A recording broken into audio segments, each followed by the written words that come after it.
And so to my next guest. And when she was just 15 years old, she was told that she had already wasted her life. And now, aged 31, this week she was elected to Seanad, beating off competition from former Senator Sean Barrett and Avril Power to win the final seat in Trinity College, where she is currently President of the Students' Union. It's been quite a story so far. Plenty to come, no doubt. Would you welcome, please, Senator Lynn Ruane. Kids want a savior, don't need a fake. I want to be elected. But we're going to rock to the rules that I make. I want to be elected. So welcome aboard, Senator Ruane. How's that working for you? I'm still trying to digest it, to be honest. I don't know how long it'll take me to get used to that, but yeah. Very jubilant scenes from the Count Centre, wherever that was. It seemed to have... in the exam hall in Trinity. Exam hall in Trinity, place you're familiar with these days. I actually graduated from the Trinity Access programme in that exam hall, so it felt really good to be back there then, being elected to the Seanad in something that obviously meant so much to me, yeah. Was it emotional for you? It was extremely emotional. I mean, last week, even though I felt that I might do reasonably well, the odds were stacked against me.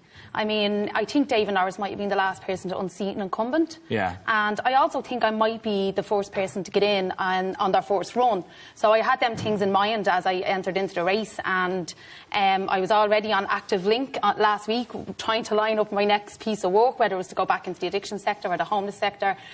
So even though I thought I'd do a good show, it was definitely a shock that I made it. You kind of half didn't expect it, really. I didn't. I felt, obviously, I really wanted it.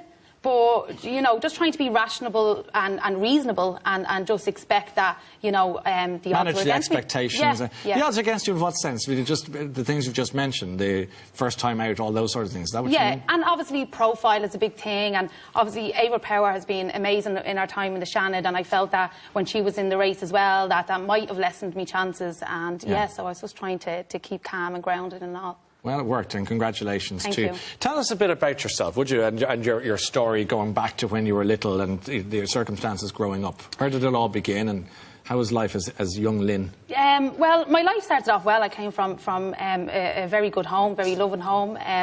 My parents met in a clothing factory where my mum was a presser and my dad was a presser and my mum was a machinist. Okay. So, yeah, no, you know, my life started off really well.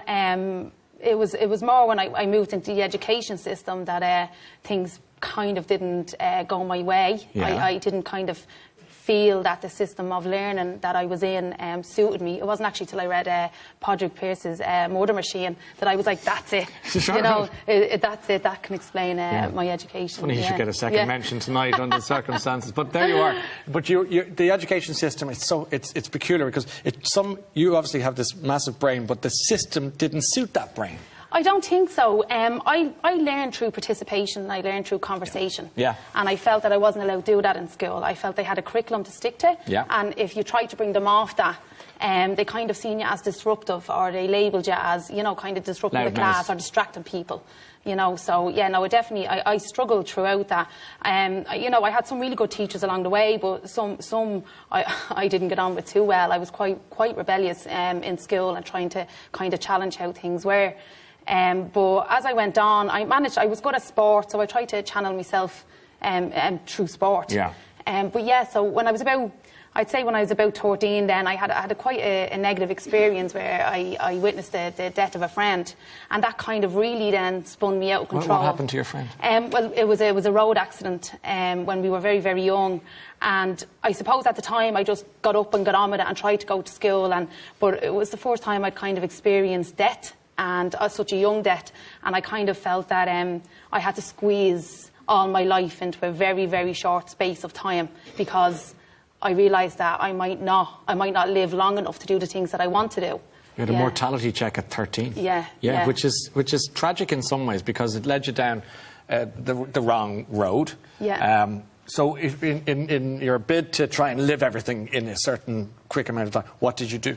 Well, I just began to try to ease the pain. I suppose I was acting out. I was trying to escape reality. And I suppose the school system didn't really know how to deal with it, and I suppose that's something I really am passionate about, is that in working class areas where there's so much trauma and pain, that the school system is actually equipped to deal with that and understand the social context in which they're working in. And I suppose that's one of the main reasons that drove me to run, is to try and change that education system to be more community development and have supports within schools for children like me that have experienced trauma so young. Because you didn't have that backup, if you like, when you were little. What were you getting up to?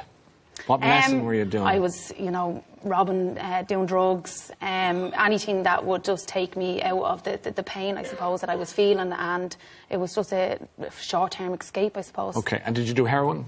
I didn't actually.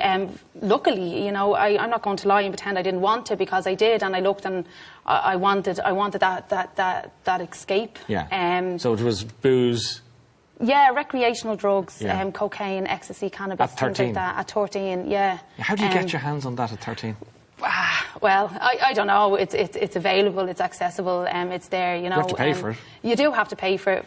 As I said, I was robbing. So you're robbing Peter to pay Paul? Yeah, Okay. yeah. So were you addicted? Is that a stupid question? I wasn't, but I just think I managed to escape addiction. Yes. I think I was definitely heading in that direction when it came to heroin, and that's why I believe in education as the most powerful tool for change and for changing people's lives. And I remember having heroin in my hand at about 14, and I went to the library, because I felt that if I was to live long enough, there was things that I wanted to do, and I wanted to have a career, and I wanted to be successful. So I wanted to go and research about heroin, about the treatment of heroin, and about what it would do. And I spent a couple of days going in and out of the library in South Dublin County Council. And you had heroin? Yeah. In your hand or in your bag? Yeah. Going in and out of the library? Yeah, I was reading books on methadone and treatment and things like that, and I just kind of decided after it was about 2 or 3 days, maybe. It's quite long ago now. It was about 2 or 3, it felt like 2 or 3 days anyway. Yeah. And I decided then that I wasn't going to use heroin, because if I did manage to get through the negative experiences that I was having, that heroin would definitely act as a barrier to be able to achieve anything. So what did you do with the heroin? I just flushed it in the library. The library toilet? Just who knew? So there it went. But it's funny that you have this intellectual curiosity, and yet you had this destructive propensity, if you like, which you then decided to go down. That was a fork in the road, wasn't it? Yeah, you decided to go education and everything else. But you were 15 when another twist in the road. A good twist. A good twist. Tell me about that. So I became pregnant at 15, which obviously, to Ireland, are probably looking going, good twist, 15, and which it was, because I've met your daughter, so I consider it a good twist. I felt I didn't feel like I had a lot to live for at that stage, and having such an amazing mother, because I was the only one that brought any sort of pain and trauma into the household. It was a very solid household, and I had an amazing role model in my mother. So when I became pregnant, it's like I automatically fell into the role that I thought I should be. So I stopped using drugs. I begged the school to let me back in and sit my junior cert, because I had kind of been missing school a lot and not going in. And I went back and set my junior cert. And I kind of started to try and claw my way back from then on. And it enters from stage left on Cassan. It was, yeah. So what is that? So on Cassan is a community education programme in Tallaght, set up by Catherine Sapone and Anne Louise Gilligan. And at first I didn't know what it was. I actually received a letter into social welfare, and they asked me to go along. But the hook for me was that they had childcare, and my parents worked, and I felt that the only way I was going to be able to do something was if I had an opportunity to bring my daughter with me. So I went there, and it wasn't so much really about the education, but it was a very holistic style of learning. So it was sofas, it was circles, it was being able to ask those questions that I felt I was restricted from asking in school. It's perfect for you. It was perfect, and coming from the very painful place I was in as a young teenager, it allowed me heal. So I don't remember so much about the content. What I remember is the environment, and that I felt that I could learn in that environment. So there you were, 15 years old, baby girl, living at home with your mum. Yeah. Who sounds like she's pretty good to you. She is. Down through the years anyway. It looks like it was worth it. But let's keep going. You did your leaving cert, clearly. I didn't. You didn't do your leaving cert. I presumed you'd gone all the way. So No. how did Trinity come into the equation?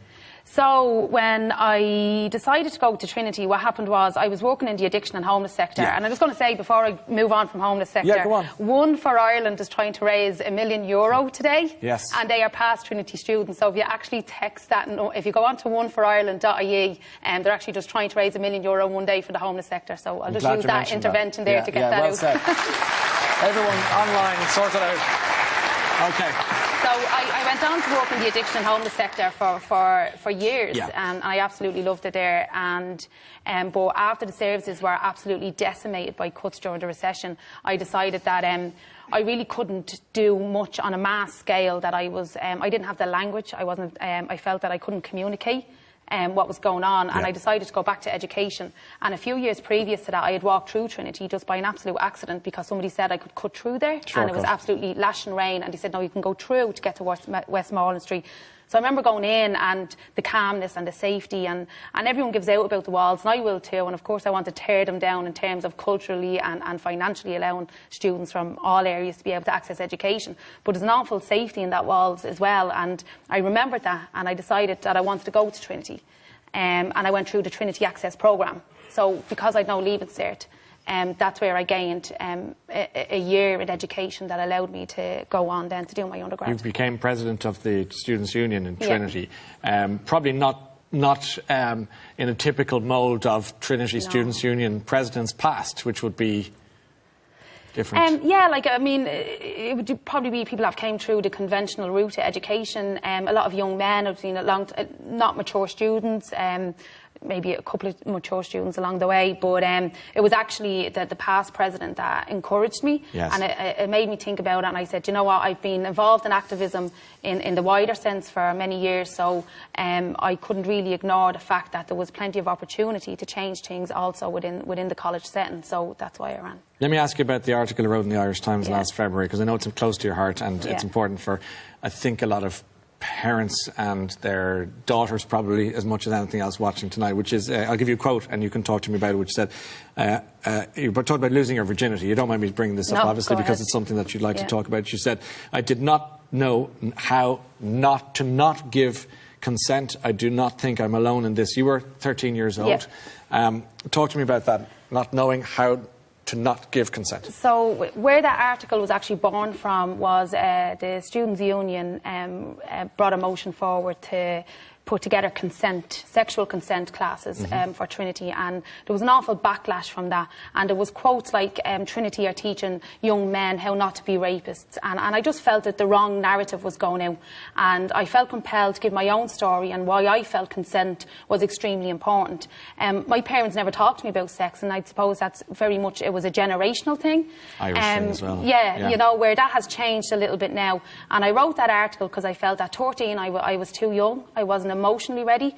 I felt it was expected from me, and I just want to move into a place where we can empower our young people to understand what it is that they're doing, and that when they do have sex, it's a positive sex experience and it's an informed sexual experience. And that's why it's so important to do it in Trinity, because a lot of people are entering, you know, they're moving out of home for the first time, they're starting to drink maybe for the first time, they're sharing accommodation for the first time. So the sexual consent classes are aimed at so that they're, you know, able to make an informed decision and to be able to protect themselves and their friends, and talk about it. Before I say goodbye to you, I'd like to ask you what your plan is, because you've got this remarkable achievement this week, becoming a senator. You had other plans, as you say, you were surfing the net looking for other gigs or jobs or whatever. What do you hope to achieve? You know, obviously policy and legislation comes through the Seanad.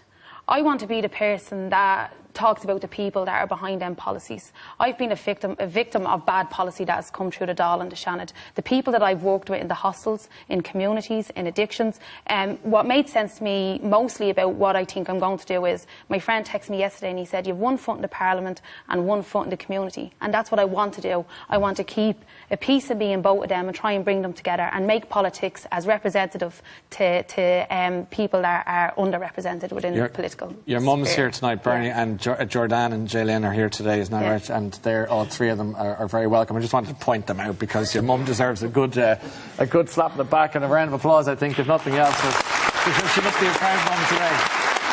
is good news today. Okay.